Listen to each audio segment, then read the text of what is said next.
Hello and welcome to this little video run through of the latest PVD Pro Detailer magazine. This is issue 4, it's just come out in December 2016. It is 100 pages, so it's bigger than any of our previous editions. It is absolutely packed full of guides and reviews and write-ups and that sort of thing. We kick off with the events section with Waxstock. We've got a 3-page mega special on Waxstock, which was great this year. Over 2,000 visitors, really nice cars, great to catch up with lots of people again. Really fun day, and it'll be happening again at the Rico in July 2017. Be there. We will, and it's where the next edition will be released as well. We've got all sorts of other little write-ups as well. 2B Retro Show, for example, happened at Cheltenham Racecourse, the inaugural show. Really interesting show there. And this one is the events calendar. So this is a little different from last year.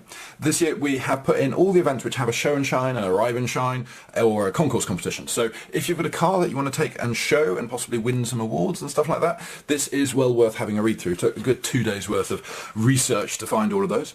Then we have the product section, which is literally crammed full of products, all set by price. So there's sort of a different page for different price amounts, and it's got also lots of different options to save. So for example, Dash 6 Pro Plus, we've done a deal with Shop and Shine, and you can save £15 on that, which is a 15mm throw DA, really good for the home user as well as a professional. We've got a little page on new products for 2017, which are all coming out more or less imminently. We've got mini tests, which we've done with Detailing World, and the full tests are available if you follow the QR codes. It's really interesting little sort of quick tea break write-up, so to speak. Here we have the showcase section. It's a BMW special, so lots of Bavarian metal here, including this rather nice E28 by Lee Newell of Dream Detail, which is his own car. He's done a serious amount of work on it, and I've seen it in the flesh. It looks the business, properly retro to the point of redoing dealer badges and stuff like that to make it original. We worked with Practical Classic magazine.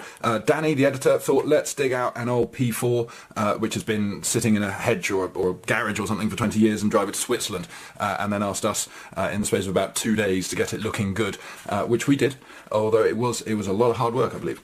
Then we have the guide section. So again, very popular. We've started with the secrets of the pre-wash with Dom of Shop and Shine again, and then we've got Rich going through the different paint types in focus, and this time he's done clear coat. So lots of different types of clear coat. It is a paint type in itself, strange enough, and lots of interesting stuff to know about that. We've got the glass sealant section. So this is setting up for the next issue's mega test, which will be on glass sealants. This is running through the science behind them and the various different options. We've got spotting a respray. Really interesting article by Ian, our new sub-editor, on how to spot smart repairs and stuff like that before it's too late. We've got a little thing on helicopters and motorbikes. We've got soft top hoods and how they're made and what to expect in them. We've got Chipex repair by spray gun. We've got headlight restoration. Now this is a great article by Shoal Concepts. It's a photo step by step on how to restore your own headlights, which can be done at home, but it's quite involved. A lot of our guys also offer the service, so it's something to look at, because I feel bad headlights always let down a nice car. We've done trim restoration with Paul Every of Rebellion Automotive, and we've done a little survey here of detailing addicts and our own members as to which products they like best for it. So it's a nice little sort of insight into which products are worth talking about. The Trader Talk section is really for professional valeters and detailers, but also anyone who runs their own small business, really. We've got a little bit on how to SEO your website in terms of content creation, so put lots of good content on there, people will come and read it. We've got a little insight into what's happening next issue, which will have a hardware section. So for example, we are stripping down a Dash 6 and replacing the bushes, replacing the bearing, replacing the cable, all of the sort of things that you can do at home if you really want to get involved, and things that commonly go wrong with those machines. So also here we've got a write-up by Gary from Goose Taxation, which is all on the different software packages you can use when running a small business to make life easier. We've got Lloyd Davis, Covershaw and Swindon, talking about employment law and the sort of things you need to consider if bringing somebody on. We've got a whole double-page spread on lighting and the different lighting options you can have, from LED to halides and everything in between. We've got a little insight into the inside world of CarPro and CarPro UK, courtesy of RV and Craig. We've got a big write-up. This took a lot of writing and researching this one on odour removal, from your standard card air freshener right through to your ozone machines and Aromatex and all the rest of it, and you can read that and find out what might be the best option for yourself.